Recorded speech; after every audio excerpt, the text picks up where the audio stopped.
Dude, you never know what you're going to get with me. This is true. You're always a bundle of surprise. Right. I never know what my hands are going to do, right? I don't know. I don't know what to do with my hands. Name that movie. Well, cool. We're live. Welcome back, everybody, to another Serious Angler podcast, episode number 130. We are waiting on our guest today.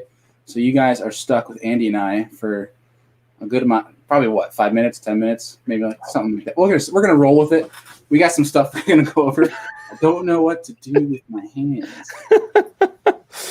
I had put on, well, first and foremost, dude, congrats on your second place this past weekend. Thanks. It was quite a frustrating morning to start, and our first 3 bites in the first 2 hours equated about 2.5 pounds for 3 fish. It's not the way you want to start in a smallmouth derby.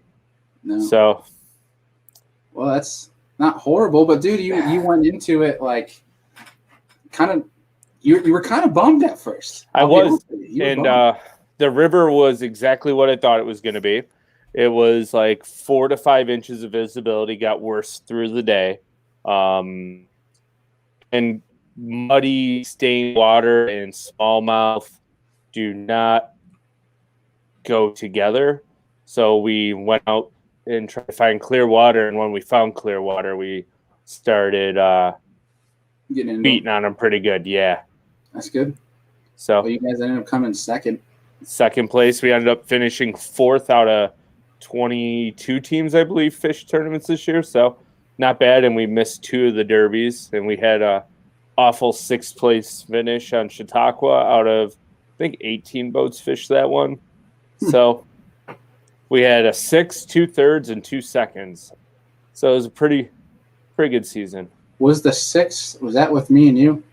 No, that was Chautauqua Lake, our club opener. We fished an open together. Was that, did we get 5th or 6th? I don't even remember. 5th. I believe it was 5th. Yeah. I can't remember. We didn't get money, so I don't really remember. Nope. So, again, congratulations. We're gonna go through some stuff real quick before we have Josh on here. We're waiting for him to hop on. I'm pretty sure he's in a guide trip or something today, so he's probably busy.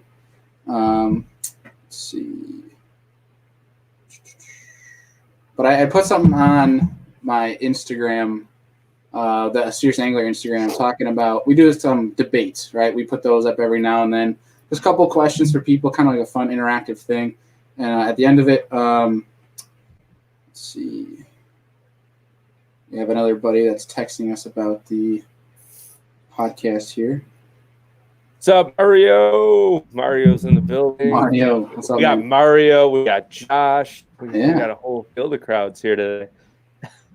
But we put on the debate thing some different questions that people might want us to bring up. So I thought I'd go through some of them like that. Let's see. Let's see what we got here. I also did ask people what their biggest weakness was. So we can kind of roll through that too, because that'd be kind of interesting to talk about before we have Josh on here. While we wait for him to get queued up. But somebody, I think this is a big one for people, is electronics. That's what somebody submitted. And a lot of people, it does take a while to kind of hone in on electronics, because you can enter the base settings, and while some settings might be, when you alter it and play with it and get things much more accurate, it helps. But I think a lot of people just kind of leave it on the basic settings, which can kind of hinder you. Oh, yeah. And then another thing people don't realize, too, is those settings, you have to adjust them from lake to lake. Because depending on water clarity, if there's a lot of like plankton in the water and whatnot, one setting might be really good on Lake Erie, but it might not work on Honeoye Lake or Oneida because of the water type, or the water clarity or something. Structure, how hard the ground might be, something along those lines. And then someone said not knowing how to handle post-frontal conditions, which is also a big struggle I have too. Because sometimes it could be really good, but sometimes it can be really bad. Yep. And sometimes you need to be throwing moving baits. Sometimes you need to be just throwing like a weightless Texas rig and painfully dragging it through grass or something. And it's hard to determine for me. I have the same problem. I don't know how to determine which one to go through. So basically I just throw everything in the freaking book until I get bit. Yeah, what do you do? I'm virtually the same thing. If it's high in post frontal, I go junk fishing because what I have learned is if you hone in on one thing from hour to hour, almost minute by minute, they'll be eating something different. So on a post frontal, high bluebird sky, early morning, I'll go topwater or wacky rig, something. I always try to do two different things, or like spinner bait or chatterbait, and I'll throw them all in like 5 casts, 5 casts, 5 casts. Or if I have one miss the top water, like the popper or the walking bait by like 3 feet, I'll actually burn it in and cast a wacky rig to it in that same general area, and it's a good way to get a bite, extra bites. So yeah, it's basically just fishing as much as different stuff as you can, different baits, and then kind of just getting as many clues as possible to try to. Okay, I like that. So I need to do that more because I kind of just run random stuff. Yeah, I don't really. I haven't gone out on a post front and really try to set a good game plan. You almost can't set a game plan. You have to junk fish. You have to on high post frontal conditions. I usually find all 5 of my fish in the bag will probably come on 4 to 5 different baits and techniques. You just get doing random things. So what's the next one? One guy said, trusting my gut. I think that's a good one. I try to do the Polnick? I can't remember who else it is, but it's like the 5-second rule. I'm assuming he's talking about decision making. Let's see. I'm trying to text Josh here. Did he message you back? Not yet. I think he must be busy, but it's all right. We might get Adam on instead. Maybe we'll see what he's doing. Could have a Minnesota party. Yeah. For people who are tuning in tonight, shout out to our buddy Rich Lindgren, because around 8:30, I believe, he's having his fantasy fishing podcast, which is a good one. So if you're into the fantasy fishing stuff, I highly recommend, because I'll probably be tuning in after that because I have zero idea who to go with for Santee. I bet you 99% of the people in Group A choose Patrick Walters. Probably. But he is probably the doggone number one favorite to win there. Yeah.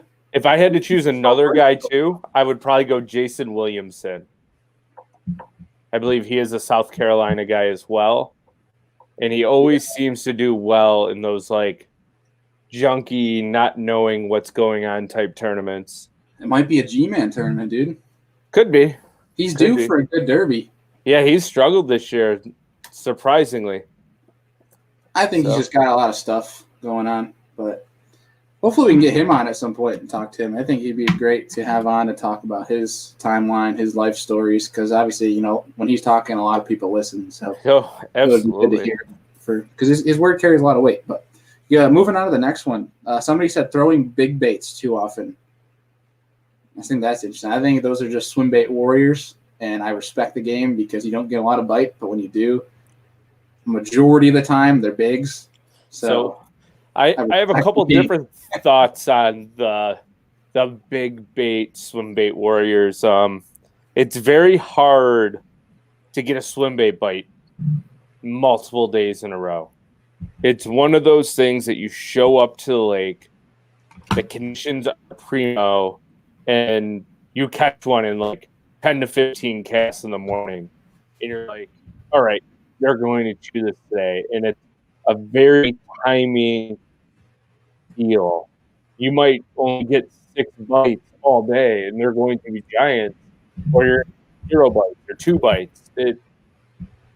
There's way too many variables for me to want to do it in a derby, just because I feel like I'm taking controllable variables out of my game. So when I'm fishing in derby, I want to present baits that I know the fish are going to eat. If I'm going to go down south, which I have no experience down there, I would probably have a swim bait tied up because at any moment you're going to get that game-changing bite. Up in north, we tend to have smaller bait fish, so it's a little bit harder, I feel like, to get that big swim bait bite going all the time. Not saying they won't eat it. You know they'll eat it, but it's It's just not my game. Yeah. I still owe you a mag draft too. You do owe me a mag draft. But I like it. The only times I really throw it is either one when I'm going out fun fishing, or if I'm in an area where it makes sense to throw it. Because like if I'm in 8+, 10+, I really usually don't throw them. But like if I'm shallower than that and I want to know if big fish are there, I'm taking the hooks off and that's what I'm throwing in practice, because that's what I know is going to get bit. So when I know that fish are there, that's when maybe I'll throw out to try to catch maybe one or two to see what they'll actually trigger besides just a swim bait. If they're hitting a swim bait, I mean, I have no problem throwing a swim bait in a tournament. But I want to have a couple other things in case they're not triggering on that big bite. Because that's happened to guys before where they'll trigger on a big swim bait, they'll throw it in the tournament, and they'll get to follow those, but they won't get the triggers. So you need something to kind of follow up with that. But I think it's an interesting concept because they definitely do have their place now. It's becoming more and more relevant. You definitely see more guys, like the Poliniks, the Carl Jacobsons, they have those glide baits on their deck for almost every tournament. They have their place now, which is super interesting. Zeldane, meg draft, almost always has a meg draft out. Can't believe I forgot Zeldane. Who else? I mean, Fred Rumbanis probably has his boom boom always on. Let's see. We got a friend who joined the queue here who's gonna talk to us while we wait for Josh. What's going on, dude? What's up, man? Do I look like I've been editing all day? Because I feel like I look like I've been editing all day. I didn't get any chance to pretty up, which there's not much to be done there. Josh said he had Wi-Fi issues, so I'm sure he'll be on soon. It is what it is. I mean, ultimately, you can always reschedule. It's not a huge deal. But we're talking about Adam. We're talking about. We post on social media. You've seen the debate things that we put on the Instagram story. Yeah. And we're talking about, we put up ones like, what's your biggest weakness? So we're going through like a bunch of the responses that people put out. But what was your biggest weakness like as an angler? Well, I mean, I'll just say right now, if I had to go down south, I'd say shad spawn, because I don't think that's a thing. I think they all say that as a joke. And they're like, there's a shad spawn going on. And I'm like, no, there's not. That's not a thing. So that's probably a weakness if it's a thing. I still think it's a myth that southern anglers just tell northern anglers. Fair enough. But if I had to say up here, weakness for me, dock fishing. Okay. I was going to say jerkbaits because you say that you hate jerkbaits. Yeah, but you can always get them to eat something else, so it doesn't really matter. I'm in the same boat there. I hate jerkbait fishing. Every time I catch one on it, I get one in the hand. Like, it's just, I'll leave it in the rod box or in the center storage. I want nothing to do with it.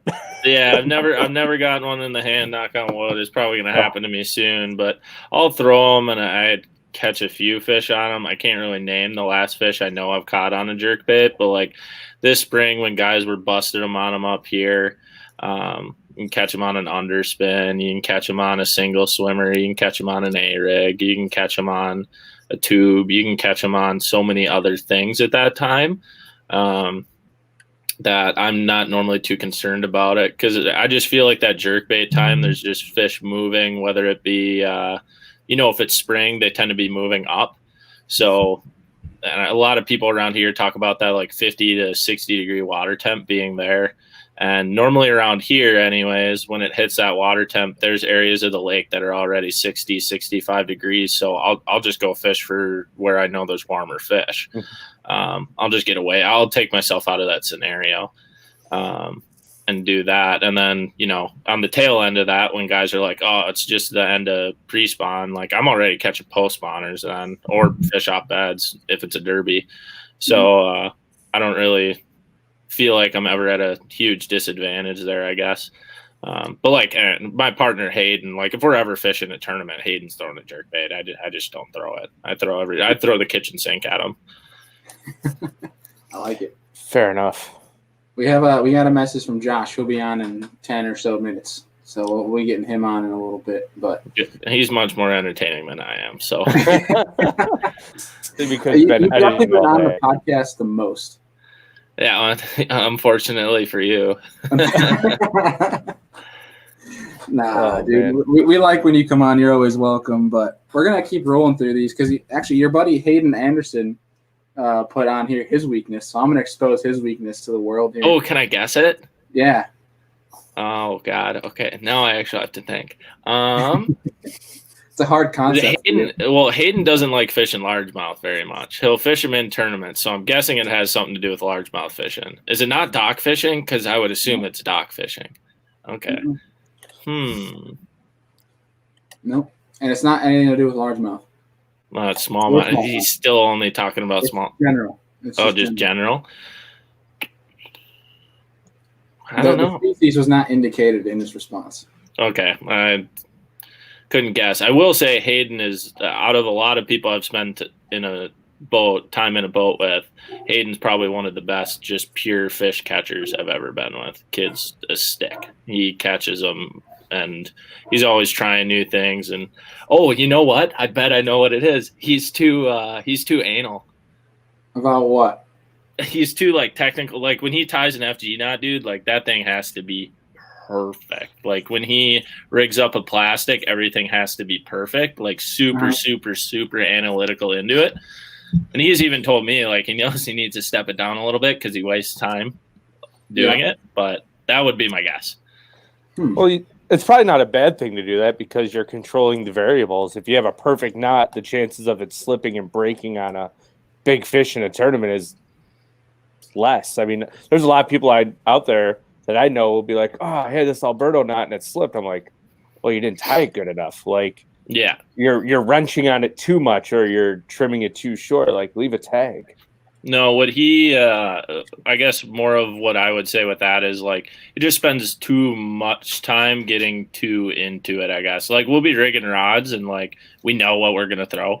And, we'll even pull out 4 or 5 extra baits and he'll just sit in his boat and just go through everything and, every possible scenario, which is good. But then, maybe when you get into derby time, this is where him and I are good partners is because I'm always wanting to move. If I'm not catching fish, I'm out of there. If we're catching fish and you want to figure out a different way to catch them, that's cool. But if we're not catching them, I'm gone. So I think that more in that sense of it. But what was his response, Bailey? It was fishing too slow and milking areas that look good but have no fish. Yep. So it has to do with that, yeah. I've had that problem too, where it just looks so. You see some chunk rock that looks really good with milfoil and it looks incredible, and you just keep giving it more time, and then the next thing you know, 2 hours goes by and there's no fish there whatsoever. I mean, I've had that happen to me multiple times. Yeah, and it happens to me too. I think what it happens to me more, I'm good at if I scan something and I'm like, this looks awesome. And if I throw 15 casts at it and I don't get bit, I'm like, well, this obviously isn't awesome.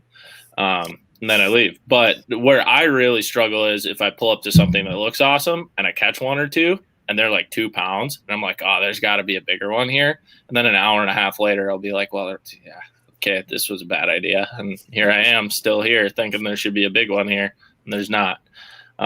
So yeah, it happens to all of us, but I think that's something we can all work on. Oh yeah.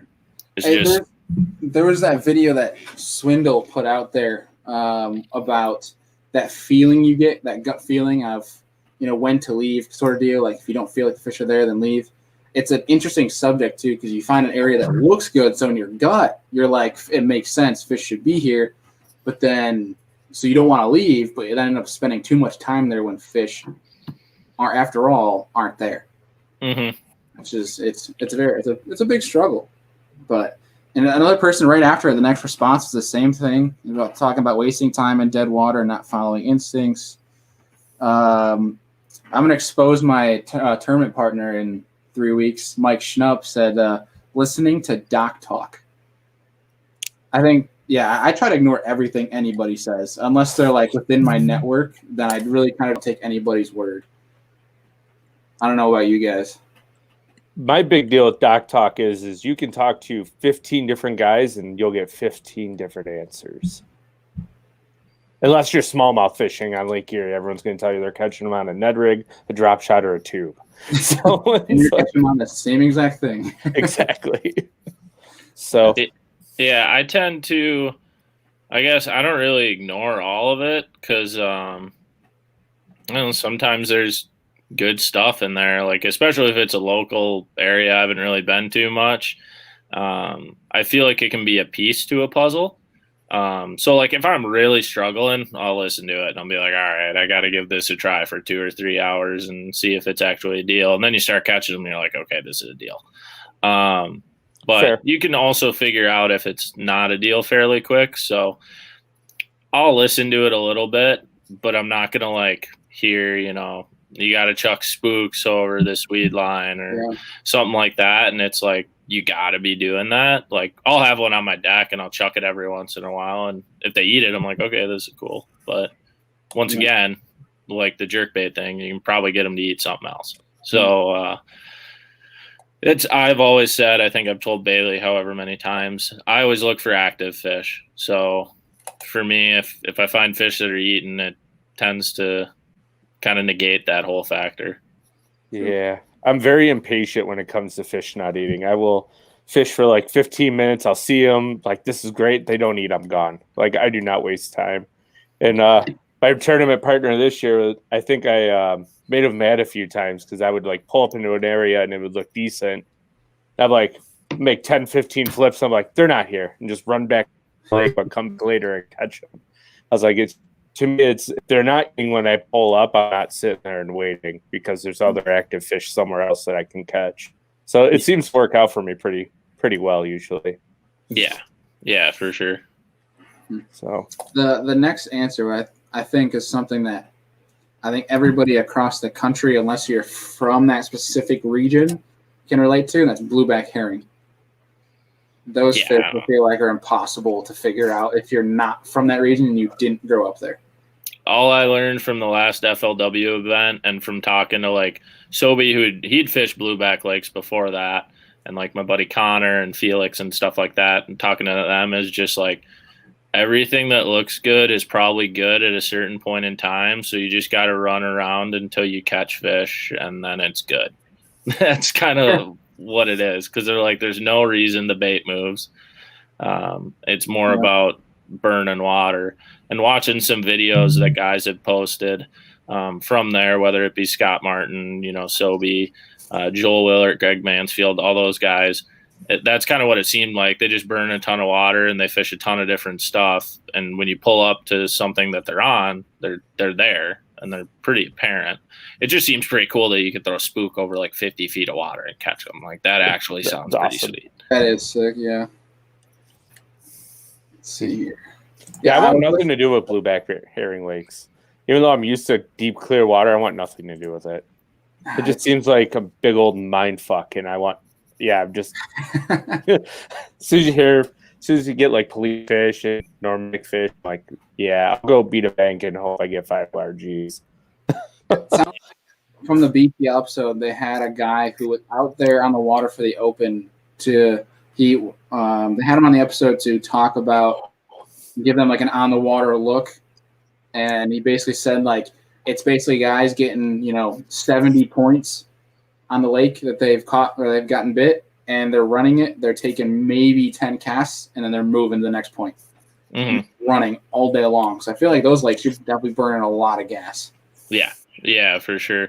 And I'm like, I guess I'm not like excited to go fish them one day, but like I'm intrigued because I guess the more I've smallie fished up here and the more I've kind of learned about them on some of these, and they're not really tourney lakes, but fun fishing lakes for giants is you have Cisco chasers, and Cisco chasing smallies are probably about as predictable as spotted blueback herring chasers. Maybe a bit easier to catch if you can actually find them, but I don't think they pack up quite as hard as blueback chasing fish do.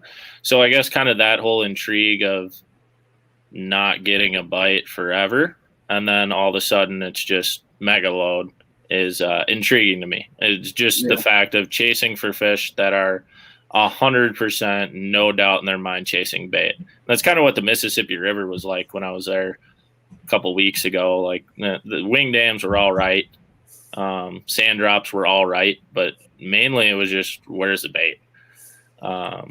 And that's kind of, I feel like it's a unique piece to the puzzle that's kind of, I guess, fun. Kind of all about that chasing it and getting after it type of thing. Yeah. It's almost something different, so it kind of keeps you in line almost. It's like, oh, here's something different to add to the puzzle, so it keeps you intrigued. It makes it more exciting. Yeah, and I feel like you can take those type of things everywhere. Like, obviously, you're not gonna get as many, say, bait chasing fish on like Cayuga or Minnetonka or like grass lakes. You're not gonna get that as much, but it happens. Like, it does happen. So noticing when that is happening and being able to take advantage of it is such a big piece, because that's how you would go from taking 5th in a derby to winning, is all of a sudden figuring out that's happening right now. Yeah. Oh, we have him here. He's queued up. He just joined in. Oh, boy. What's going on, Josh? Bros, I'm a bonehead. My bad. How are you guys? Good. How are you? Good. There's Josh. been countless times where I have screwed up the time zone, where I had somebody on from California and we had to reschedule too. So it's no worries, dude. But I actually knew better too. I looked at it this morning, and when I checked my back on my phone, it just said 7:30. But I remember when we first talked that you were Eastern, I was Central. But then my guide trip got canceled today, so I ended up running to the city, and I was actually grouse hunting, trying to be back here to my house by like 7:15, and all of a sudden I got Adam's text and was like, oh god. It happens, dude. My bad. Adam came in kept us busy. Did you shoot anything today? No. We got to try. I'm trying to train my dog Lutz on how to hunt. He's pretty good. I think I'm not a very good hunter, actually. I think he's better than me, so he needs to find somebody that can keep his interest in it. But no, we did see one, but we never got a shot off on him. Just something to do for a couple hours. You had a very similar day that I had. I was in the tree stand all day today and didn't see anything till on my way out. 100 yards from my truck was a nice 10. So it was really? So lovely. Yeah. Dang. It is a good time to be in the woods, though, for sure. Yeah, it's the time of year where I'm torn between the lake and the woods, especially when you're seeing nice deer and you know that fish are there and they're chewing. It's very, very tough. For sure. But the big smallies are biting big time, too. Exactly. So that's what makes it very difficult. About to get really good on Lake Erie. So. Yeah, I believe that. I'm sure. I'm excited. Yeah, Josh, Andrew, and I have a big tournament coming up at the end of the month on Erie. So that's all we've been talking about is Lake Erie. But where's it going out of? Buffalo. Yeah. Oh, sweet. I've never fished out there. That's a lot deeper water and stuff than like Sandusky and all that is, right? Like, I mean, our average depth is like 30. Oh, it's 30, not bad. 35. No, you don't get deep water if you consider like 60 foot deep for like 30 miles down the lake, 25 miles down the lake. It's just a big flat with rock humps. So it'll go from like 40 to 35 to 20. You might have a couple spots that are like 45, 50, but that's about it. Can you find good big rocks and stuff out in like 35, 40 feet? So as soon as you leave Buffalo Harbor for about 25 miles, it's just rock. Really? Yeah, it's insane. Yeah, that's cool. I'd like to go there. I'd definitely like to go there. You guys got some of those Berkeley flatworms or what? I'm almost out. Yeah. I'm down to like my last 5 packs. But I have some other baits I can catch them on. So. Oh yeah, for sure. Especially this time of year, man. They gotta be eaten.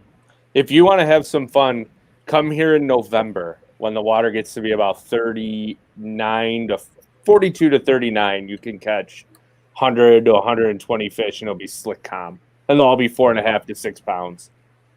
Yeah, we catch 30 on Mille Lacs. I think that's good. But we're talking about fish that maybe don't never see baits before. You know. So if you want to watch a good video, Destin DeMarion posted one last November on Erie. He went out with Jeff Hippert, and they just obliterated him. 2 rods in each hand, 4 fish down at a time. They're all 4 to 6 pounders. Yeah. See, that's nice. You guys kind of you guys stay a little bit warmer longer into the season than than we do. We start to, by November, it's pretty much Over. We're pretty much done. Yeah, it starts getting. I mean, we've had those. We've had those where all of a sudden you have a week of like, 40s and 50s again, and they bite. I mean, they bite really, really good. But it's just so rare to get those days ever. This far north. Yeah. But, what are your guys' water temps over there? Because I know you guys are considerably colder than we are, I believe. we're dropping quick, but when I got back from that Lake Hartwell tournament, it was I would say I think those were 5 trips I just had in a row. So 5 days ago it was 61, and now it's down to like 53, 54. Oh wow, so it's like a rock. It got really cold at like 20s at night, and barely crawling out of 40. So, but still, yeah. But it's good, get that water temp, get it down there. It's good. Is that place in Fuego now, Josh? I've been on COVID quarantine for a week and a half, so I haven't left my house. I've just been chilling here editing. So I've just been seeing Josh's stories, and I'm like, oh my God, it's about to go off up there. Do you have COVID? No, I don't have it. I was exposed to it by like 8 of my family members. So then I tested negative twice, and then they were like, well, you should probably still hunker down. And I was like, all right, I got a ton to edit, so I'll just chill for a couple weeks. Fair enough. For you to stay at home and get some stuff done. Yeah. No doubt. Well, Josh, real quick, while we have you in here, one of the questions that we're always curious about to ask people that are new to the show, and Adam's completely familiar with it. Adam's been on the show probably 10 times by now, but our first question always is, how you got into fishing, who introduced you, and what's that first story of catching your first bass like. So we're curious about that, and then I know we got a bunch of questions for you. Yeah, definitely. How I got into fishing, I'm just a kid from Minnesota. You get into fishing naturally, mostly walleyes, northern pike, stuff like that. But I have a divorced family on both sides. So like I have 2 dads, my dad, my stepdad, both of them fish. So I'd go walleye fishing, northern fishing with them.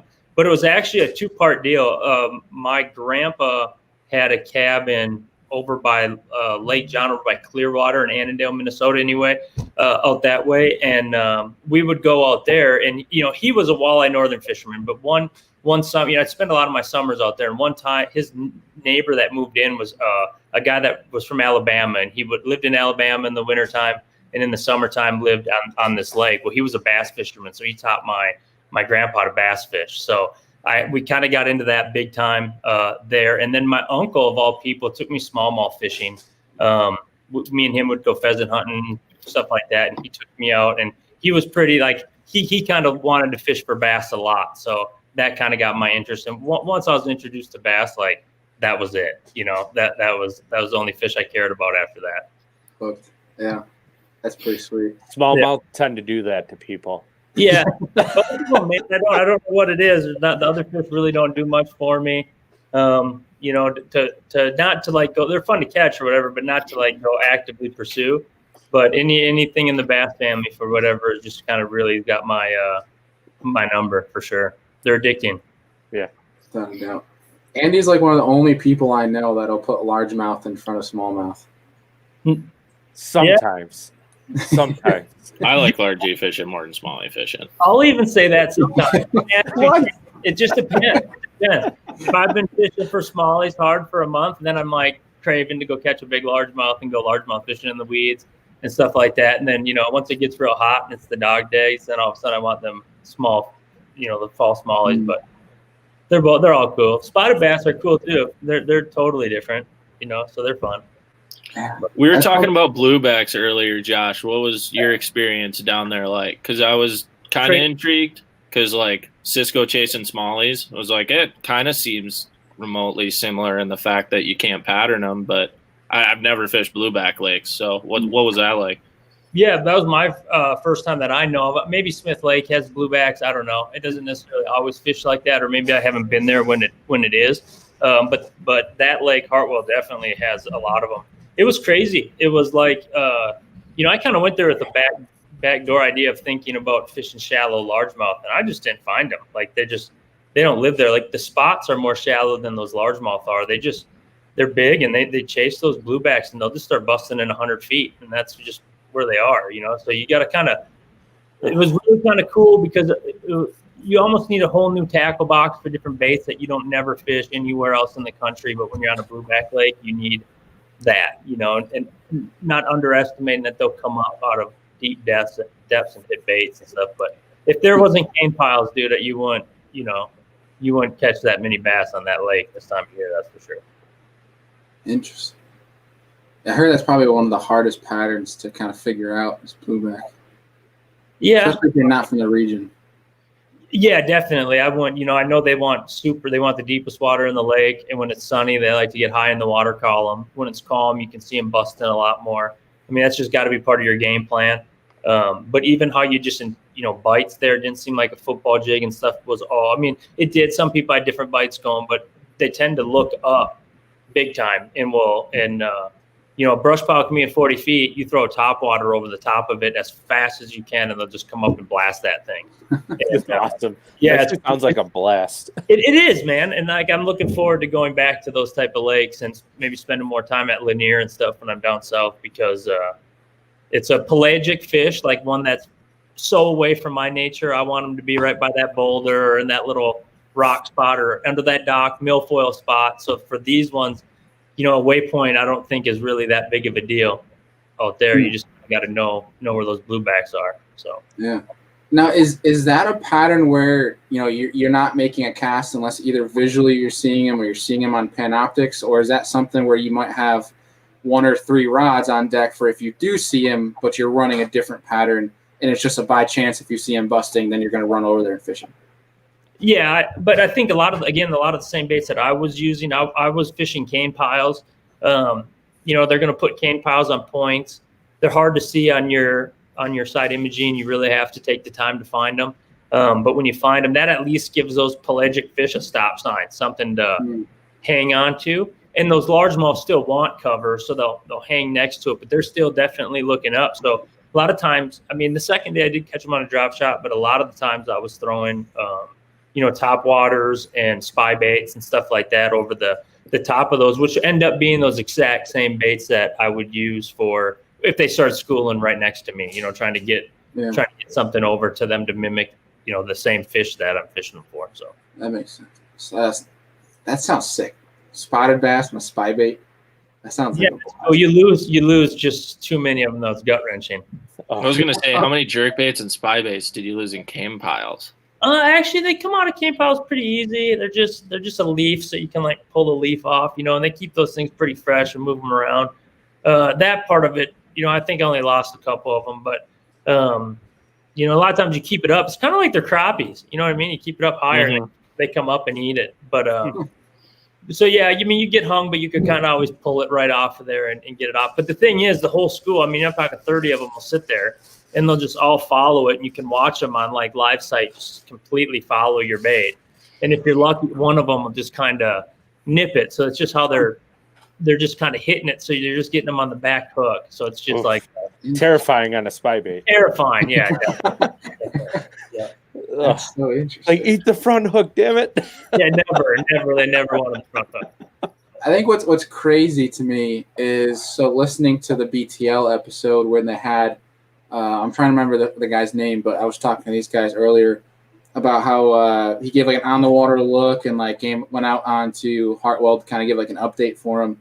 And he was talking about how guys would take these big treble hooks after they'd plant these piles, and they'd go and they'd move them if they knew a tournament was coming up, so that the guys couldn't fish them. I thought that was just wild to me, because like from New York, like we're not allowed to put absolutely anything in our lakes.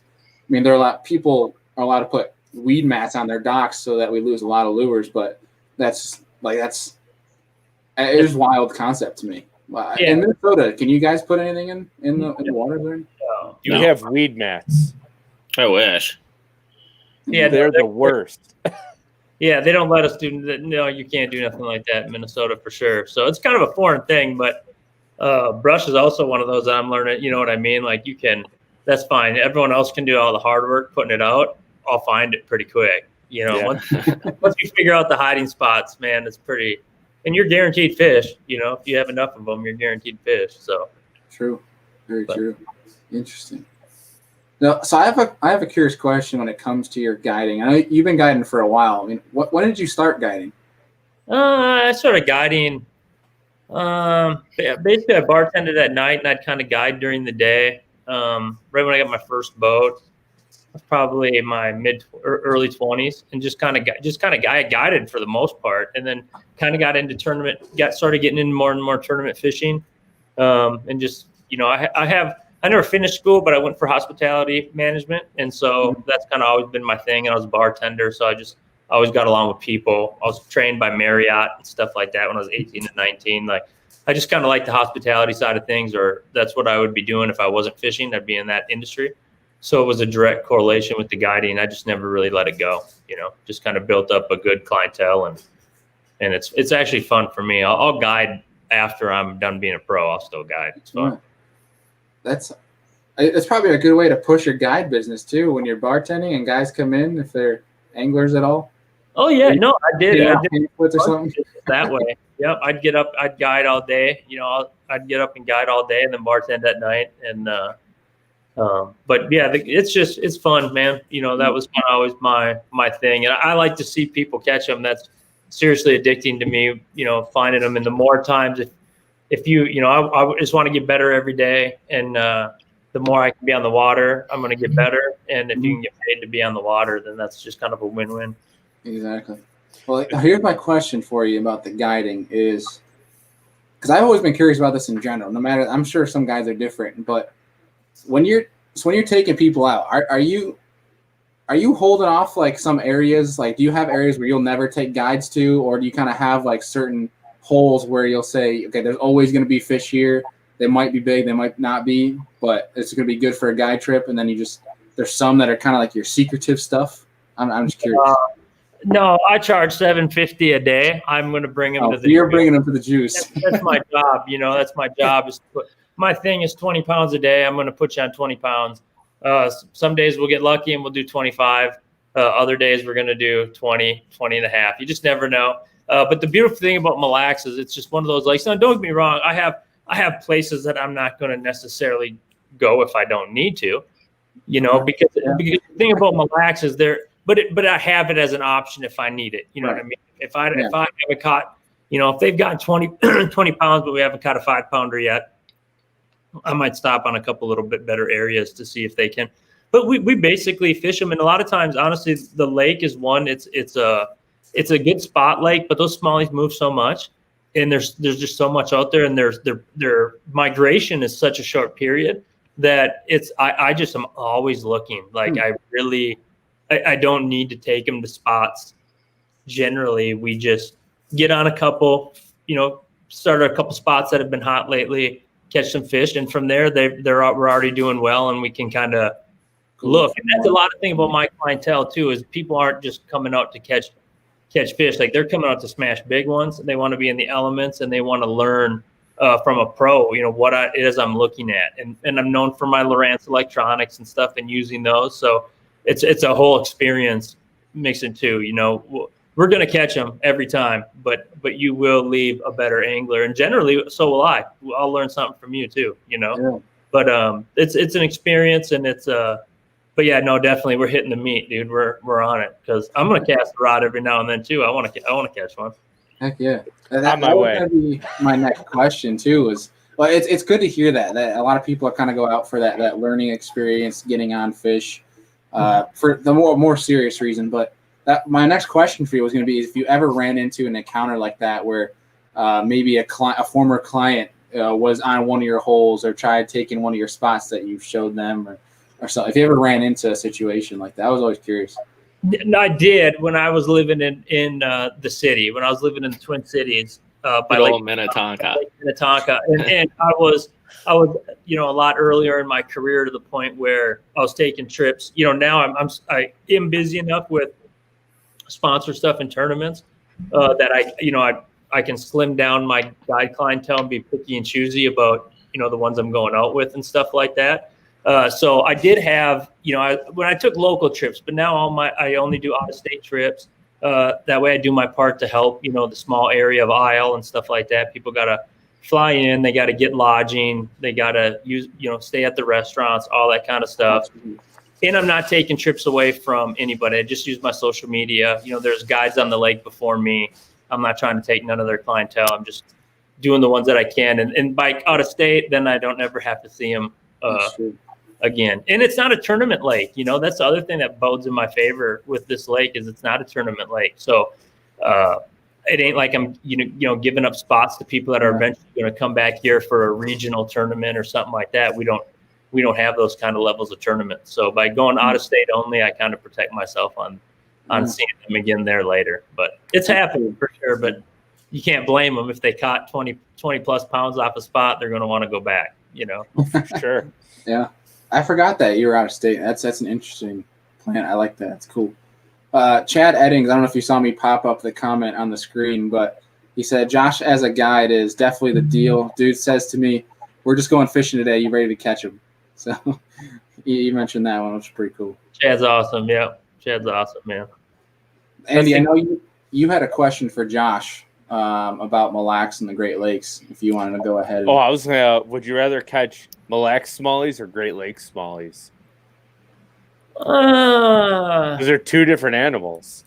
Kind of, but they're actually pretty dang similar. You know, because the Great Lakes smallies, especially like the Great Lakes that I know, like Lake Erie and Sturgeon Bay and stuff. Yeah, they're goby eaters and they're crawdad tube eaters, but they're rock fish. Like I would say St. Clair and Mille Lacs are two totally different smallmouth, like totally different beasts on their own. Even Champlain's got all that grass and stuff, but for the most part, we're just, you know, deep rock piles, boulders, stuff like that. So I don't know. I like them both. To me, they're almost the same. You know, the Great Lakes are just a little bigger. But then again, I've never fished St. Lawrence, so you know, that's my bucket list place, and I'm, you know, for whatever reason, I haven't been there yet. So it seems like everyone else has been there 10 times. But it's funny. I live in New York, and I've only been to the St. Lawrence twice, and it is a mystical place, and I just, when I go up there, Bailey was laughing. I was like, I might take my boat and just go largemouth fishing. He's like, why? I'm like, because I can drive 10 minutes from my house and go to Lake Erie and Buffalo. Why do I want to go up there and catch smallmouth? It's the same thing to me. So it's like there's big largemouth there, and they're untapped, and nobody fishes for them. But to each their own, I guess. I will say this on your question, though. I would probably say that I would give the Great Lakes smallie a nod in the fact that you can truly catch like a true unicorn of a fish that I probably most likely is going to be harder because I'm a smaller landlocked lake, unlike a Great Lake, that you could run into something really, really, really extra special, you know, like an 8+ pounder or something like that. Yeah. So if I had to pick or choose like where I'd want to be, I'd probably take a Great Lake, you know. Rich is giving you a funny comment here on the screen. I don't know if you can see it. No, Rich and I go way back, actually. I got to get one of his deals here one of these days. Rich and I actually go way back, like kind of as I was starting into my fishing career, go for Bassmaster and stuff. Rich and I ran around together quite a bit, taught each other a lot of stuff, and boat dock fishing was something that we did a lot and all the time. So definitely, I'm very fond of a jig under a boat dock, that's for sure. It's funny, like before you got on, Bailey was making fun of me because I love largemouth fishing, even smallmouth bodies. I'll try to go catch largemouth sometimes, and it's not for a fact that I like dock fishing. I just know what you can catch underneath docks if it's the right timing, the right time of year. So I'm like, when we fished an Upper Niagara tournament together, I actually caught like a 3.25 pound largemouth, and he's like, "What is this thing?" I'm like, "Largemouth." Like. They live here just as good as the smallies do, and sometimes you can get that big bite, and everyone's like, "Why are you weighing in this ugly green fish in a brown fish derby?" I like being different and unique when it comes to that. Yeah, because he still weighs 4.5 pounds at the end of the day. Josh, what's the biggest smallie you've seen or heard of on Mille Lacs? The biggest one you've got or heard of? I know I've heard of 7s, maybe upper 7s, but I don't know. You've been there more than me. 7, my biggest one out there is 6'9". I haven't seen bigger in my boat. I know Willard in a tournament with me caught like a 6'4" or 6'6", a pretty big one. I know Seth's caught a 7-pounder a few years back around this time of year. Yeah, you're pushing it. That you're just, you're pushing it out there, especially with a lot of the walleye fishermen and the walleyes mixed in. It's just hard for a fish to get that old with the pressure on Mille Lacs right now. Everywhere's taking a lot of pressure. So I think we'll see a little bit of a dip out there in big fish mortality and stuff. But at the same time, we'll draw a lot more people into the sport here, and it'll all recover. Just everything seems to be getting beaten down pretty good. Unless you're fishing St. Clair and you look over in the Canadian side, it's like the holy grail of fishing, and there's nobody but a sailboat up there, and nobody can go over there. It's so funny that you bring up the Canadian point. I fished a derby on the Lower Niagara in Ontario on Saturday, and the Canadians can come over to the U.S. without an issue. And it's right there's a Coast Guard station right there, and they're just like waving to them as they're floating by. And I'm like, well, great. If I go over to Canada, I'm going to get a $7,500 fine because that's the rule they have right now. And the Canadian Border Patrol sitting right on the border. Yeah, wait. Their guys come over, but if we go over the fish, we get dinged. And I'm like, oh my gosh, the Holy Grail land is like 300 yards away and I can't get there. But these guys are all coming to my side and fishing with me. And I'm like, this is ridiculous. I'm like, go to your own water, man. Like, geez, it just made me so mad. I wish they were open. I know it's a much bigger picture. I'm sure, and fishing isn't the first thing on their minds when they come to shutting down borders. But clearly, I don't think you can spread COVID if you're not getting out of your boat. Yeah, it's unlawful to get out of your boat, but still, like I said, I'm guessing it's not the first priority for them to set straight. But still, it'll be good fishing, man. Hopefully by next summer, all that'll be opened up, and we'll fingers are crossed. Yeah, be able to fish some of that water. Because Canada is like my holy land in Buffalo, and I couldn't go this summer, so I struggled. I struggled all summer trying to catch them deep. Because all my good stuff is in Canada. So I'm just like, in this tournament coming up, you can't fish Canada yet? There's no reason. There's no reason to go to Canada in October.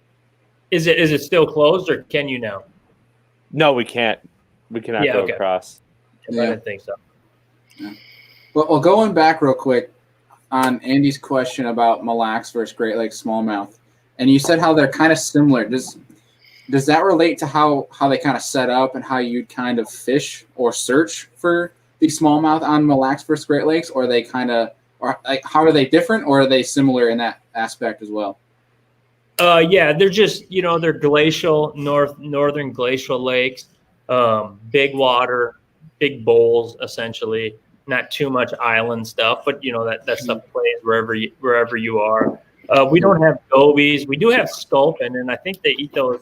That's like a form of a goby. I don't think it's it's a darter or something like it, but they're eating the bottom. And then the other key is that we have a prolific amount of crawdads. So the thing about a lot of those Great Lakes fish and our fish is they're bottom orientated hard.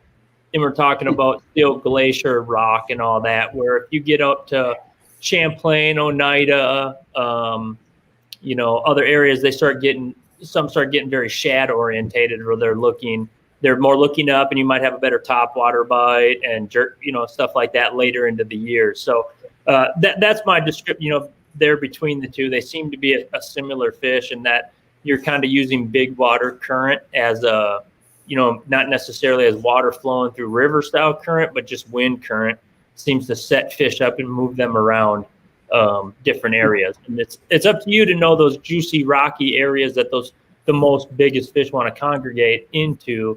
But at the same time, you got to also understand how the wind and all that is going to push those fish around to where you can't maybe never get a bite. And then the next day you can't do no wrong on that. And they just seem to be that way. The snaggier the rocks, the more chances you're probably going to catch some smallmouth around them, stuff like that. Makes sense. And the goby and the crawdad are kind of similar in that they don't jump up off the ground a lot. They stay very tight to the cover. So Those fish seem to be down in the rocks, a little bit harder to locate on your transducer and stuff like that. And better rock cover is key. Cool. Chad in the comments asked, I'm not sure, maybe he's referring to Mille Lacs, but he said, do you think the largemouth fishing on the pond is underrated? I don't know if I've made 10 casts for a largemouth in my life on Lake Mille Lacs. I usually, if I largemouth fish, I just run around to all the different ponds and stuff like that. It's been a long time. I used to, because it used to be catch and release only. If we ever had tournaments here on Mille Lacs, you'd have to win them by chasing largemouth. But I would say it's underrated. I would also say that it's probably getting a lot of added pressure too right now because sorry guys, because there is a lot of pressure on Mille Lacs and the smallmouth, and so on the occasions where all of a sudden you have big wind days, that puts everybody that traveled to the lake into the lily pads and stuff like that. So I do think it's on out of 3 and 4 and 5 pounders out there, but there's not a ton of good largemouth water, so it can get beat up pretty easy. Interesting. I feel like Ish Monroe got burned on Mille Lacs a few years ago going for largemouth.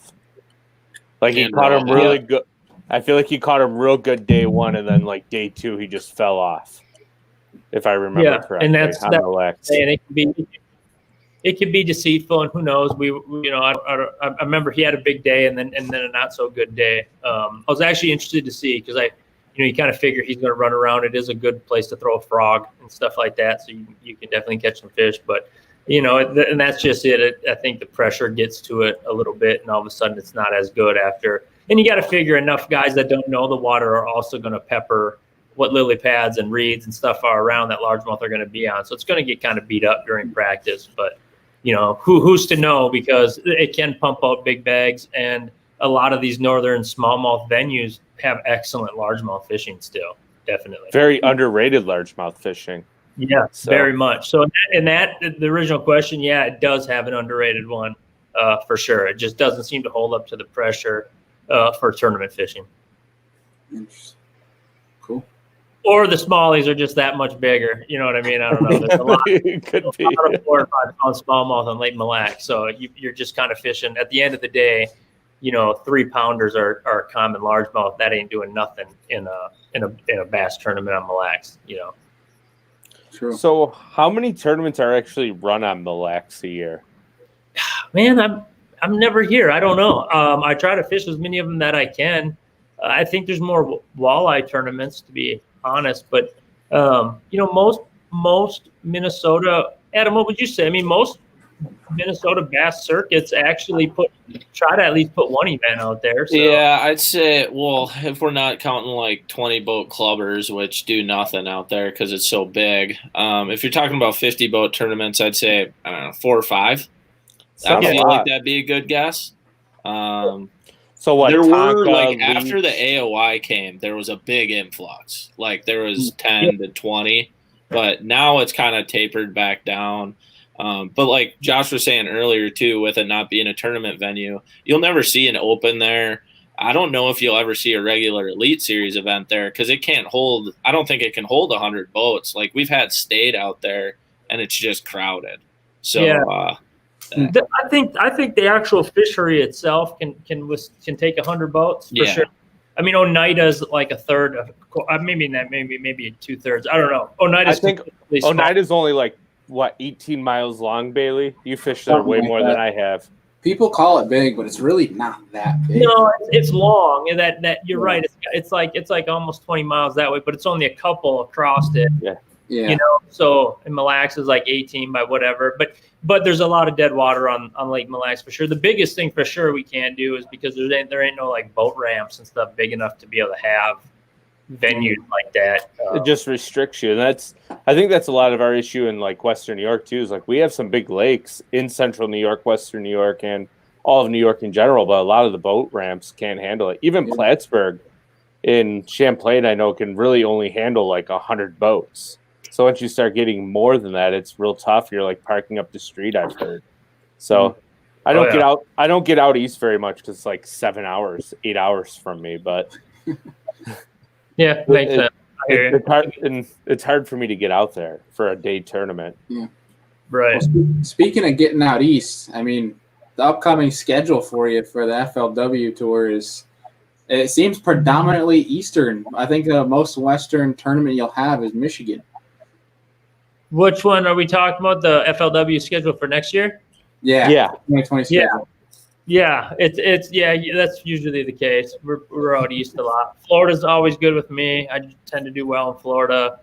Where else are we going? Is that because Minnesota the largemouth fishing Minnesota kind of sets up similar?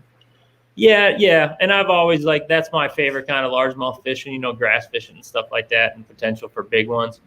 So, and then being that, we really, after Christmas time, Bree and I don't really spend much time here at Mille Lacs until the lake opens back up and we can do something when we're home. So a lot of times in between those tournaments, we just set up camp down in Florida. And so I've just spent probably, outside of Minnesota, Florida is where I've spent most of my time fishing. So I just had to understand it, but it definitely 100% fishes, a lot more like Minnesota freshwater fishing or freshwater largemouth.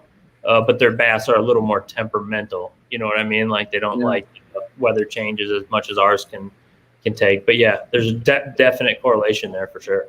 No doubt. Is there a tournament that you kind of have highlighted going into the season? Yeah, I'm excited about the Potomac. The Potomac, last time I was there, I actually didn't have a good tournament. It was my rookie year on tour. I had a really good practice, though. My buddies Andy Young and all of them did really well. It just fishes. It can fish a lot like how Minnetonka fishes. A lot of flipping, milfoil, stuff like that to be had, chatterbaiting. It's just a power fishery, and I just kind of mismanaged the tide there a little bit. Kind of wish I would have ignored it and just kind of went and did my thing. So I'm kind of looking forward to that one. Obviously, the St. Lawrence to finally go. To be there. I'm going to try to spend some time. Fingers crossed. Yeah, right. Yeah, that's fingers crossed is probably pretty legit. Where else are we going? Where else? You got the schedule? Let's see, I have He had it pulled up, I'm pretty sure.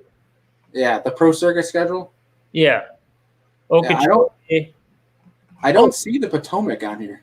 Oh, it's not? No, I have Sam Rayburn in January. No, that was this year. That's 2020, man. 2019, 2020. Oh, right. Yeah, this isn't 2019 anymore. Wow, what a clutch move. Hold on. I was trying to think of Michigan. I was trying to think of what was in Michigan. Here we go. Hold on. Pulling it up. I was really surprised to hear you say the Potomac, Josh, because out of most Minnesota guys, everybody's excited to go everywhere in the country, but once tide's brought in, everyone goes, I'll back out. I'm not going to do that. Yeah, but it's different. We got Okeechobee, Smith, Murray, Eufaula, Potomac, St. Lawrence, and then Mississippi River, which is a title championship. Yeah, it's a good schedule. That is a good schedule. Murray, I'm looking forward to too, because I think that's another blueback lake. So I'm kind of into that, and I hear they got really big ones there. I've never been there. Big largemouth. They just had a big bass tournament there, I think. Did they? Right? I think they did. Yeah. Yeah, that one should be good. And I don't think a lot of guys know it all too well, so that's kind of always fun. Maybe something cool can happen. Smith Lake, I'm due for a good tournament. I've chased spotted bass there 3 times and missed checks all 3. I went for largemouth once and almost made the top 12. So I don't know if maybe I go there and just I'm not going to do it. I'm just going to largemouth fish, but I feel like I'm due for a good spot. Spots have been my nemesis since the start of my career. I think I've correlated them with smallmouth way too much, and they're just not like that. They don't frequent the same areas. They move around a lot, and but I think I'm starting to get their number. So I'm feeling like there's some pretty good spotted bass tournaments coming up, and I think Smith Lake might be one of it because I know it well. I've been there 4 or 5 times now. It's good. It's kind of funny when you bring up that point. I have a couple friends who live in Alabama, and they're like, you're a smallmouth fisherman. You should be great at spotted bass fishing. I go, but I feel like whenever I read about spots, they act completely different from smallmouth. So I'll probably go down there and just suck. So It's like, I don't know if I want to do that. Dude, I heard Cody Meyer say that they spawn on a dock cable in 100 feet. That's nothing that I've ever thought of. What? Look for. Do I know? You know what I mean? I just they're just a weird breed. They're super cool, but I think they're just a fisherman's fish. I go there and practice and I whack them. I love fishing for them. I have great practices, and then I stumble hard. And then not only do I do bad, I do like 134th bad on these spotted bass fishes, because I think I go back to the waypoints where I caught them, expecting to catch them the same, and that's just not the case. Instead, maybe I got to pick an area and lean on my electronics, But I will tell you, forward-looking sonar is kind of evening the playing field with them spotted bass a little bit. You know what I mean? Like, because they'll come up and they'll show themselves to you, and they seem to be biters if you can get your bait presented right. So I'm looking forward to that. I'm not playing Call of Duty, Rich. I was actually thinking that for sure. No, I'm letting Josh talk. I ain't the guest on this show. He knows a lot more than I do. It's actually funny when you say something like that, because there's a Lake Ontario harbor I fish up here. In the last couple of years, the water's been real high, and we actually had largemouth spawning on top of metal docks. Oh, that's cool. I've seen like a trash can or something, like a metal trash can flooded and them spawning on that. That's cool. It was super weird. It was like algae kind of all over, and then there was this clear spot, like a 4-pounder sitting on the top of it in 6 inches of water. I'm like, why are you right there when it's all rock around you and gravel? It's like, you're a dumb fish. It was the easiest fish of the day to catch. 99.9% chance that I'd catch that bass, but I'd also get 99.9% chance that I would never have the opportunity in the tournament to ever get back to that bass again. Right. So you may as well catch it. You may as well catch it for the fun of it. Like, it was like the most ridiculous thing ever. I'm like, why are you there when the whole shoreline is sand and rock and gravel, but you're up on top of this metal dock that has algae and you the spot and spawn? So those fish aren't going to survive once you lay your eggs. You're just dumb. Yeah. She was on that dock, just the same reason why the owner has that metal dock, because it's better than a wood one, like, this is nice, it's flat. Nice and warm. Josh, with the remainder of the open schedule, what are you really looking forward to? Man, because you're sitting pretty good in points right now, aren't you? Yeah, I don't know. I believe. I don't know many. I don't think I know many of them. I've never fished Neely Henry.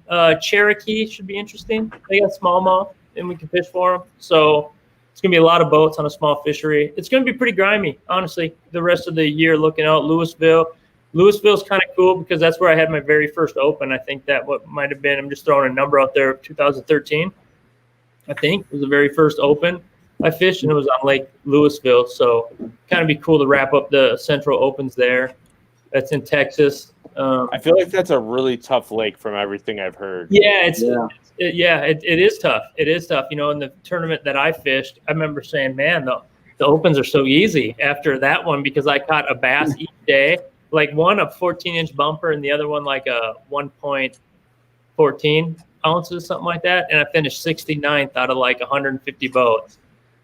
Just to check, and I caught one bass each day, but like 60% of the field or 50% or something crazy blanked both days. It was a terrible tournament. And that was my very first open experience. So I was like, oh, wow, if I just catch a few bass, man, I'm going to get paid, man. Like, this is the deal. And then reality hit at Table Rock at the very next one, and it wasn't the case. But still, Louisville, and then, Lake, again, we're talking about some spotted bass fisheries here.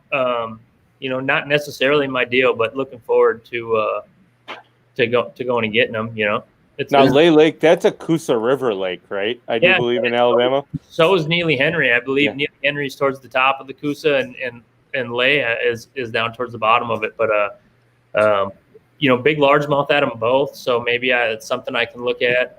But I will tell you this: of all I took 14th at an open. My very first check ever in an open was my second year. I at Logan Martin, which is on the Coosa River, and I finished 14th.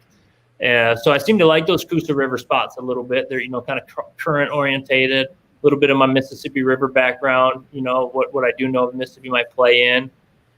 So, it's just cool. Being in the points race is good. I got a good thing going with everything I got, regardless, but options are always a good thing. And just to be in the points race makes it, definitely, a little bit more to fish for. That's what we're fishing for, Right. Absolutely. Try to do something. So halfway point, it's sitting pretty good. No doubt. So now, go ahead, Bailey. Ideally for you, Now, like for your goal, would you fish both circuits? Would you try to, or is there one or the other that you'd rather pick? If I could, God willing, if I could come up with the finances and convince my, sponsors to help me, because that's a heck of a commitment. Man, I would definitely want to. The FLW or now the MLF Pro Circuit, Big Five, whatever it is, I can tell you is just pumps out bass fishermen, and they've done it year after year after year after year after year since I have started watching. They pump them out, and since I've been there, I just completed my 4th year. I have watched myself excel as an angler by the tournament, and get better and better and better. And I'm hard pressed to just walk away from something like that, because I know that on the progression I'm at, I'm gonna keep moving. And I think FLW is in good hands. They have a lot of anglers over there that they gotta take care of, and opportunities are good. But at the end of the day, I've also dreamt since I was a kid of being a Bassmaster and trying to win a classic. So, if I could, hard decisions do have to be made for a lot of guys, but if the schedule would align itself and I could financially do it, of course, because, I got 15, 20 years to try to get as many trophies as I possibly can. God willing, I even get one, but the only way to do that is opportunity. And I guarantee you ain't no fan or anyone else going to look down on me because of what trophy I'm holding up in my hand if I just won $1,000 against some of the best in the world. So if I had it my way, I would. I'm a pro bass fisherman, and I want to fish pro bass tournaments. So that would be my goal for sure. Heck yeah. And that would be awesome to see. It was pretty cool this year to watch John Cox bounce back and forth and watching his success. So it'd be cool to see you do that as well. But yeah. And let me clarify, Cox is one hell of a bass angler. Will make it look a heck of a lot more graceful than I will if given the opportunity. But man, I tell you what, I did grow up like really looking up to the Jason Christies and stuff that did that it was a kind of a common thing for anglers who were FLW and also qualified to fish both. And man, Hackney did it too for a few years. And a lot of guys, Ike and Al, there's just a bunch of them. There's just a bunch of them that fished both. And I can think of some very big tournaments that are huge accolades for them today that they got because they did fish both. So heck, I think like Christy won a bass event and then won an FLW event like the next week or something crazy. Like, and that's the thing about bass fishing. You're going to get on rolls where you're just not making the right decisions. Things aren't meshing. You're going to get through those. But man, when things are rolling, you want as many big tournaments as you can because you're feeling it. You're fishing hard. You're fishing good. And so, yeah, I mean, that's always the goal, but we'll see. We're still way through even thinking about it, really. No doubt. Chad asked if you're getting a new boat next year, and if so, are you staying with Phoenix? Oh, of course. Yeah, no, I love my Phoenix. I really, truly do. That's one lucky thing I've done when it comes to basically all my sponsors, really, is I've just kind of been fiercely loyal and clung on to the brands that make the products that I actually want to fish with because I'm the one doing it every day. And Phoenix is one of those companies that I just got with at the right time, and they made, boats for fishermen big time. But I went back to, I ran the Elite this year. My last 2 boats before that was the PHXs. I went back to a PHX. They're just a little bit bigger. So for guiding, it's just a little bit better of a boat for me with potentially me and two other dudes on the boat. Other than that, though, no, Phoenixes are the best, and they just really handle the water good. So, and yep, my new one should be here pretty soon. Actually, they're just yelling at me for my TH Marine stuff and my power poles and all that to get there. So they must be getting to it pretty quick.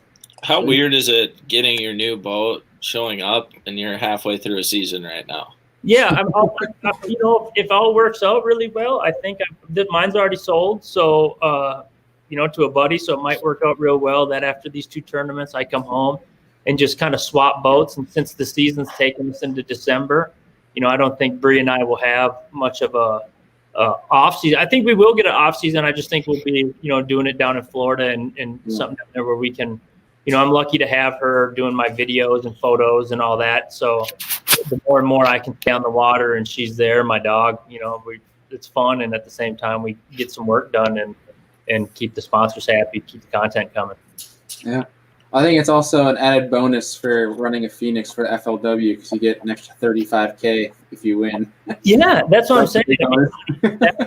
That's life changing. You know what I mean? Like that a third of a boat now.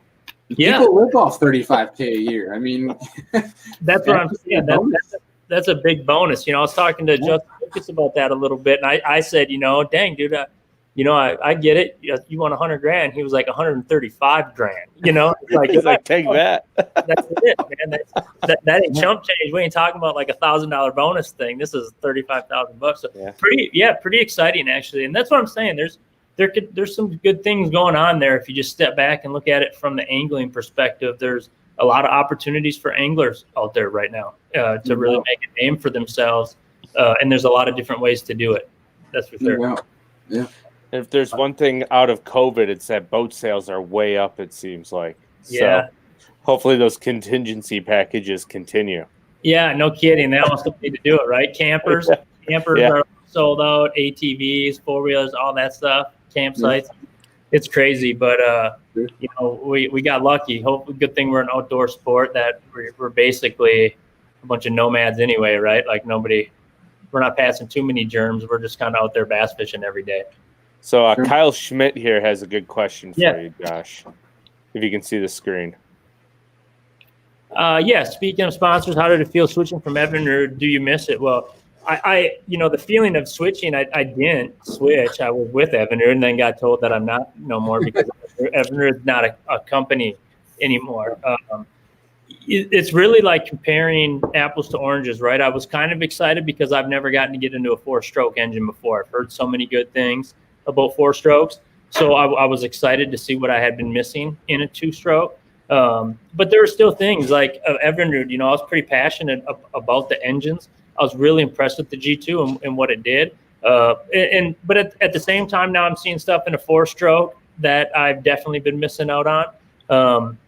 If there's anything I hope to see in that 4-stroke realm that I missed from that G2 would be like electric steering and stuff, because that was actually really nice. It was a lot easier to turn and stay on pad and turn around and stuff and do that. But I mean, at the same time, I fire up this Mercury, dude, and it sounds like a Harley. So there's that part of it's pretty damn cool. And at the same time too, Mercury, one thing nobody can take away from them is they are at every tournament with a service crew always. And for a guy that knows, I've had it happen one too many times in my career already, where just a breakdown costs you so much, so it's so important. And to be able to get parts easy and all that, I'm pretty excited to have the black engine on moving forward for sure. No doubt. I love sitting there at the boat ramp tournament morning and you see the Mercs coming down, you see them getting back down and you already know what's about to happen and they turn over and you're like, oh, it's nice. Yeah. Exhaust, it's cold, it's ready to rock and roll. Yeah. No doubt. Well, Andy, Adam, you guys got anything for Josh before we give him our last question here? I just want to know how good Mille is right now because you keep posting and stuff, and I just want to know if it's going to go off next week or if I need to go or what's going on. Break quarantine and go. I've heard mixed reviews. I know if you're fishing with Josh Douglas Fishing, you're whacking them. I know that too. That much. So follow the Shields boat. Got it. Yeah, follow the Shields. That'll work. It's probably hard to stay like incognito out there because all of a sudden you see this big Shields 21 Elite run by right now, right? The 921 Elite. So you see that big Shields boat run by. I'm sure you get like a little following, like a cult following there. There goes Josh down the lake. Like, let's follow him. Maybe it's Minnesota nice. I don't know. People are polite to me. They really are. Maybe they know I do too many stories from the water and they'll get caught in my story or something. I don't know. But for the most part, people leave me the heck alone. And then at the same time, some of the locals maybe come up in a non-tournament boat. They might see me catch them and get kind of close. But, then again, they're reading Shields really nice and clear. So I'm just doing my job. Perfect. But it is Minnesota nice, man. People tend to really kind of respect what you're fishing. I try to do the same. And at the same time, man, you can come in and fish. The point is for everybody to get better. Really it is. Right. So. Yeah, it's not like in New York where you're going to get buzzed and they'll wave at you, but then next thing you know, they're going to the waypoint button on their graphs. Yeah, those people are the worst. That's it, man. And that lake in particular, the waypoint really doesn't hurt none because those fish move around, they react different, they do different things that And it's actually a tough lake to kind of pinpoint a waypoint on somebody because it's so big and so vast. It's actually kind of tough to do. But really, I think Minnesota guys are guys, gals. Everyone's pretty respectful. And I think at the end of the day, most anglers want to become better fishermen and know that the only way to do that is just go sniff them out. So yeah, absolutely. Now, one last non-fishing related question. How much do the Vikings miss Stefan Diggs? Dude, here's the deal. I'm a diehard Vikings fan. I don't really want to. That's why I had to ask. I see your stories and stuff posting about Vikings games, and as a Bills fan, we are thrilled to have him. So that's the other things. I'd rather give away some of my biggest secrets, I think, than talk about some of my biggest secrets than talk about the Vikings. But I'll tell you this: I like Diggs. Of course, I like Stefan Diggs. But if a player doesn't want to be there and thinks that they can do a better job in a better place. And that goes for fishing, that goes for jobs, that goes for everything in life. If you're happier somewhere else and you need to go there because you'll be happier and you'll probably make the people around you a lot happier. Plus, on the top side, Justin Jefferson looks pretty dang good. Yeah, he does. I was going to say Justin Jefferson. So we just got a considerably younger player that has the potential and probably even the paperwork or the accolades already to assume that he could be a better player. Well, he had that huge breakout game. I don't remember who they played against, but it was like I think he had 170 yards receiving, or was it 117? He had 170 against the Titans, and then last week he went over 100 again. They're fantastic. Yeah, he didn't start the first two games. He's a monster. The first two games, they've kind of really let him go. So there's a lot to be. It's looking bad, obviously, at 3-1. You get but they could have been at least easily 2-2. With no preseason, they lost their whole secondary. A lot of rookies back there, no preseason. I wouldn't be surprised if they don't heat up a little bit, but they're going to have to do it here. They only had one division game. So with that being said, they could heat up. I think they got the talent there. So I'm still watching, but, I don't know. 1-3, thank God I still got 4 bass tournaments to go. I mean, thankfully, the only other good team, which is like the heated rivalry in Green Bay, they seem to be the only other good team in the conference. I don't think the Bears are going to maintain their record. We don't want to talk about that. So the Bears are awful. Detroit is a laughing stock. So border rivalry isn't friendly. No, I don't like the Packers, dude. I just don't like the Packers. Josh, you got to get excited for my Gophers. Gophers are going to be really good this year. Yeah, I'm all about the Gophers. But, I don't even think, a Vikings win is as good as the Packers loss. You know what I mean? Yeah. Just anytime they lose is good by me. Or a Badger loss. Badger loss is really good, too. Exactly. And nobody from Minnesota likes Wisconsin, right? The people from Wisconsin. So they're I get it. Friendlier to us. I've been to a couple Lambeau games, when we had Favre, and they'd let you sit there and drink their beer with them and all that stuff. Dude, they're actually way nicer to us than we are. I agree with that. They got Super Bowl, so it's kind of easier to be nice when you're the one hoisting the trophies all the time. It's nice when you have 2 Hall of Fame quarterbacks back to back. That's true. Very true. All right, so want to hit with the last question, Bailey? Yeah, do you want to take the reins this time? You've never asked. Oh, it's your question, man. You go for it. All right. So Josh, our last question we like to ask everybody who's new to the show. It's kind of like a little fun question. You don't have to choose anybody fishing related. You can pick somebody current or way in the past. They don't have to be alive. But if you were to invite 3 different people to sit down, have a steak and a beer, and pick their brain, who would you invite? Oh, man. That's a tough one. Adam's got a little spark going because of the. I just know I'm the only person who's ever said a fantasy character before. I said Dumbledore, man. You got to pick that brand. Okay, my first one would be Randy Moss, and I actually think that one should be kind of doable at one day. I do know my way around Mille Lacs a lot. He does love Minnesota. Maybe that one could actually happen, but Randy, since I was a kid, was like my guy. You know what I mean? I will grade every wide receiver for the rest of my life by what Randy Moss was as a wide receiver. So that would probably be one. And how well they moss people, that has to be a wide receiver rating. How well do you moss people? Yeah, exactly. And he's a straight up bass fisherman too. So he's part of them that I've always kind of really, really liked. Didn't he go to high school with a famous bass fisherman? I don't know. I know he's That's zone your question dang for him. well. I don't know how they know each other, but no, he went to West Virginia. No, I don't even know where. I know he went to Marshall Yeah, that's where he went to school. College, yeah. Well, yeah. I've seen him. West I'm Virginia. gonna creep on his Insta quick. Just Totally gonna have to take Randy Moss in the outpost of this. Yeah, right.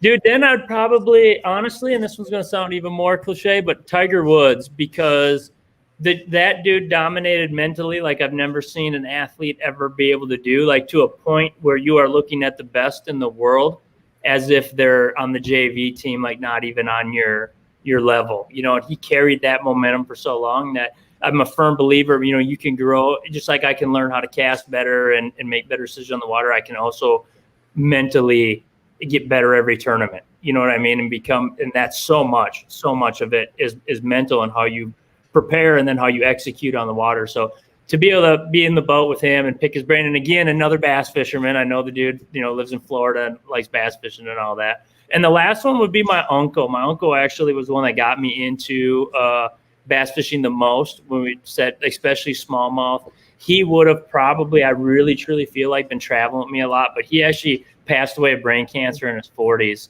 pretty young, like right when I was starting to get pretty serious into the bass fishing tournament stuff. We lost him. So he would be, if I could bring anybody and go out on a fishing trip now with everything I've done and to this point, you know, I just know he'd be pretty dang proud of me. So that would be my third one.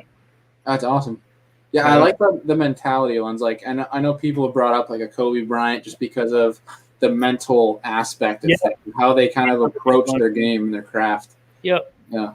And Kobe is a Tiger, you know what I mean? Just that straight up, that dominant figure that just approached everything. And I know Tiger had his whole thing, but for the most part, before all that, you know, and even through that, his, you know, personal problems, he still had a level of professionalism and never really ever lost their composure doing their job, because so much of what we do to have longevity, and you have to be professional on and off the water, you know, and you really can't have bad days off the water because you have companies and stuff that depend on you to not, and their level of professionalism through anything and everything is really something to be admired, aside what they did with a basketball or a golf ball or, you know, a fishing pole, for sure. No doubt. Well, it's funny with the Tiger Woods point too. When he was in his prime, he would have the worst driver shot on like every hole. Whenever you see a highlight of him in his prime, it was like some ridiculous like left-handed shot out of the rough in between trees, because he was absolutely abysmal off the tee. But he knew the fact that no matter how far he hit the ball or how bad he hit it, his short game or his mid-range game would get him through it. Yeah. I actually think he's a better driver now than he's ever been in his career after all of his back surgeries. So it's crazy. He never had that mentality that he was out, and it's huge to carry over into the fishing game, because your first 7 hours could be crap in a tournament, and then all of a sudden you stumble on 5 fish and you're right in it. So it's one of those things that you always have to believe that you're in the game, no matter how bad your first shot is, or 4 shots or 5 shots. And there's something else to look for. Like, there's something to be said about is, his drives were crazy, but, you know, 1 out of 6, he'd connect something special where then you're in a short game from, you know, eagle territory. And that goes to show you people that hoist trophies figure out how to still take that long shot. But then at the end of the day, you don't think Jordan Lee doesn't ever break off bass. I can tell you guys all the checks that I've just missed because of broken off bass, but he broke them off too. You know, he just caught more bass than I did, and he was just better type stuff. So I think there's, you know, he's got that. So there's something to be said about still taking the shot too, especially when you got the skill to back it all up, no matter what. No doubt. And Adam, did you find? No, but I know this is a thing. I don't think it's Zona, but there's someone like up there in the fishing industry that I believe Randy either went to high school with or like has high school friendship with for a long time. And I've seen pictures posted of them together. It could be Zona, but Zona's from Michigan, so it doesn't make sense. I can't remember what it is, but there is someone. Zona's from Chicago, isn't he? I think he's from Chicago. Chicago. Yeah, my bad. He's a Bears fan, I'm guessing. I mean, it'd be pretty easy to live in Michigan and be a Bears fan too, and not a Lions fan. You know that. But I think because I went to a Bass University once, and Zona was one of the deals. I went there as a spectator, and he was. I want to say he said he was, came home, that he was from Chicago, but I still don't. I think Moss is from He's from Rand, West Virginia, because Rand University was the ESPN documentary. I know he's a Bassin fool. Yeah, so. it's someone, and I can't think of the name right now, but I know this is real. So if someone can actually tell me, it's really help. We'll get the word around. Yeah, it's bugging me now, but I know it's a thing. Josh will take him on a guide trip, and he'll ask him live on his Instagram story. He comes up to Minnesota to fish all the time. I'm surprised Josh hasn't ran into him already on corporate guide events. I think it could happen one day. I just got to have that pipeline in or something, let him know. Mm-hmm. There's always a spot in the Phoenix for Randy Moss. That's cool.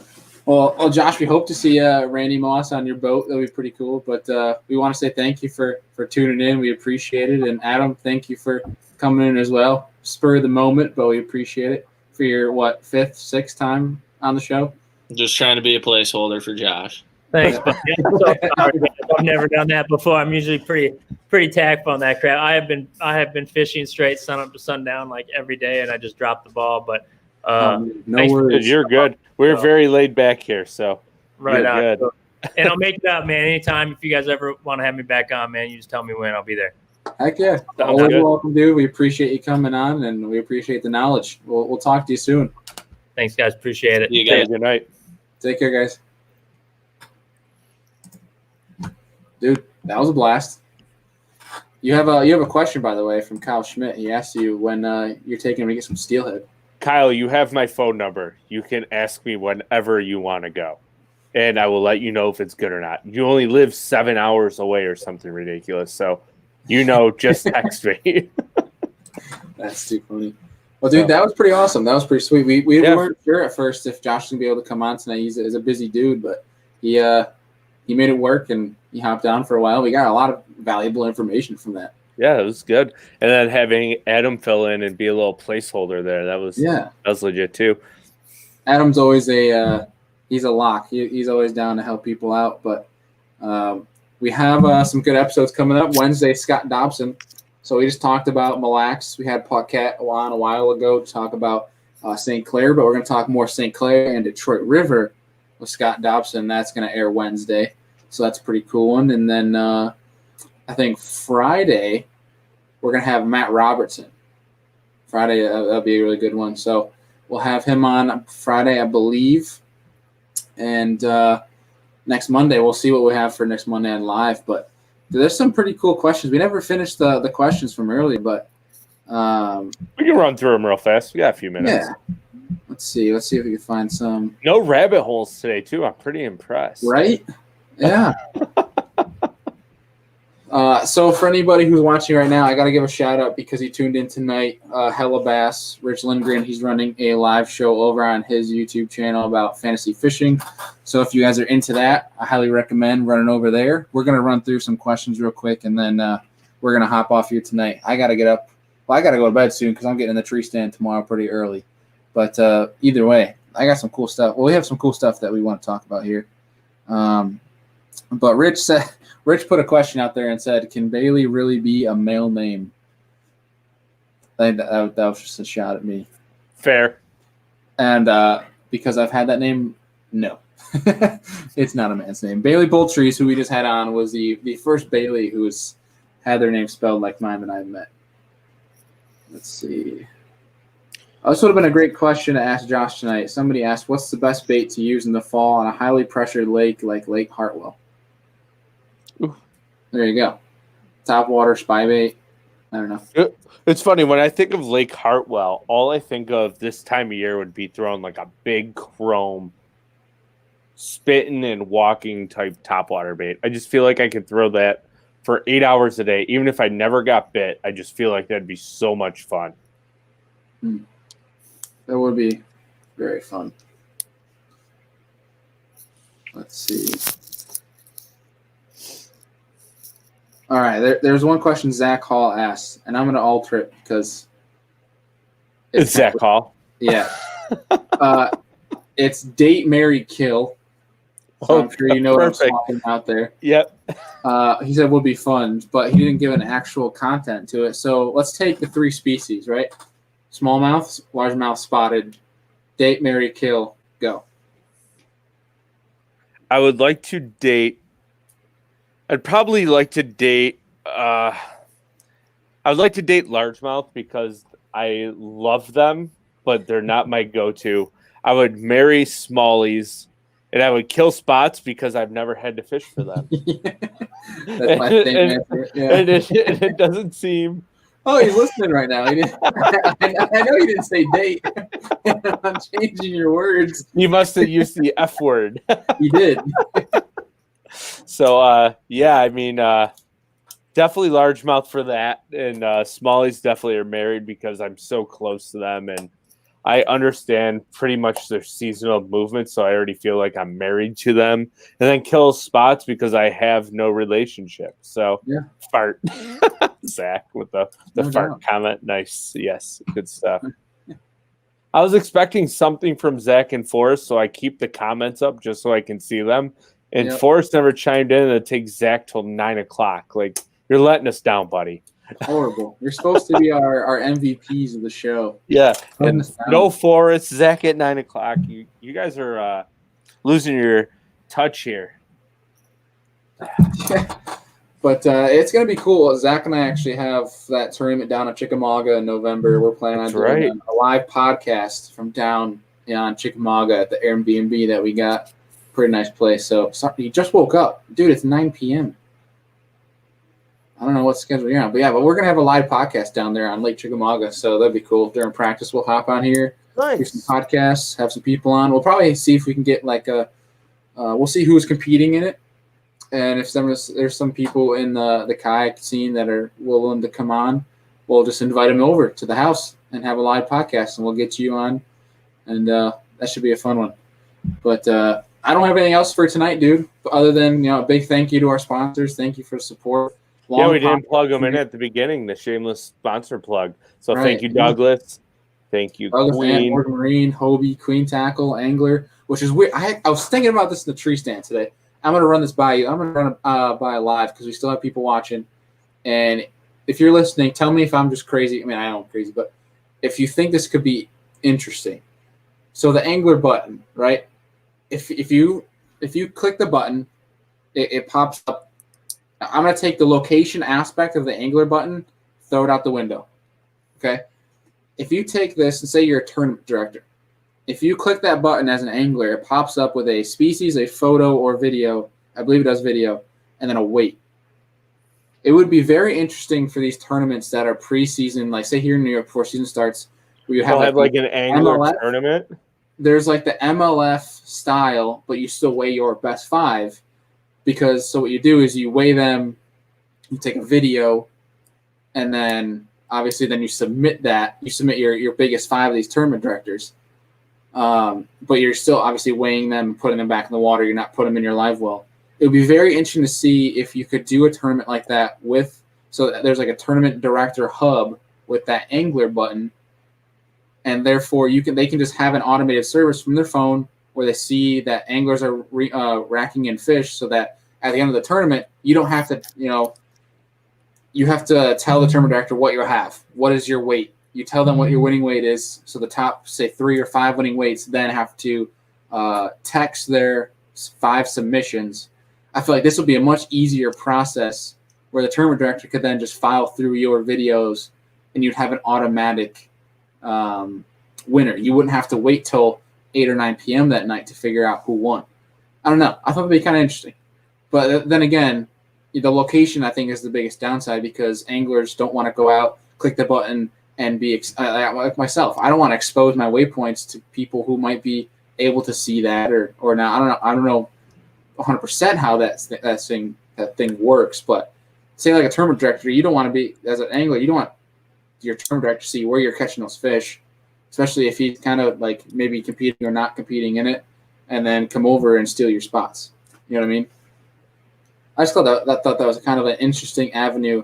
And it's something I'm probably going to go to talk to my buddy at Angler about because I think that'd be something they could venture into. But I want to see, for people listening, am I crazy, or does that make sense? Or is it just a hassle? I don't know.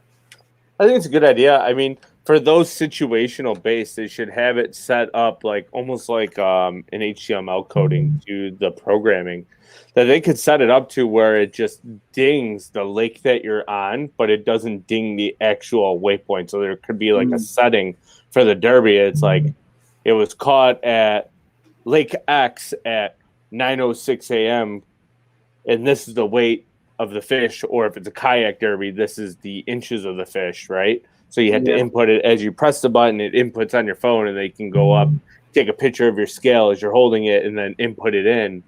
I think that'd be a cool way, and then also have like a live feed so you can see when you weigh your fish, almost like MLF style, where you can pull it up on a separate page or even same page that shows the actual weight of the fish. We might just give an angler $1 million idea here, but that's okay.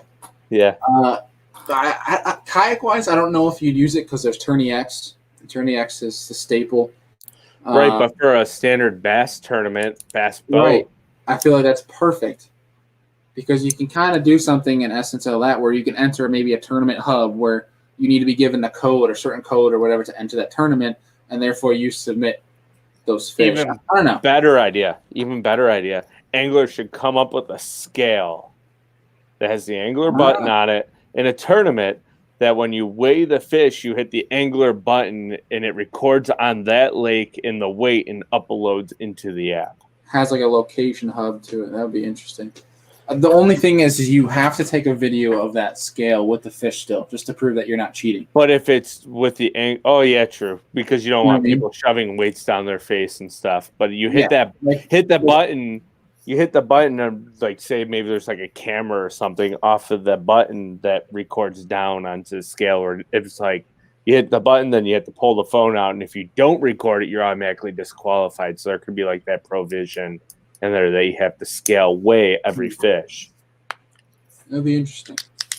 Yeah, so something to think about. I don't know. Thought it was kind of cool. But, dude, you got anything else for tonight? I'm good. That was a good episode. We got a lot of comments. Yeah. So a lot of good questions from fans. And, Yeah, so the fall coming up soon.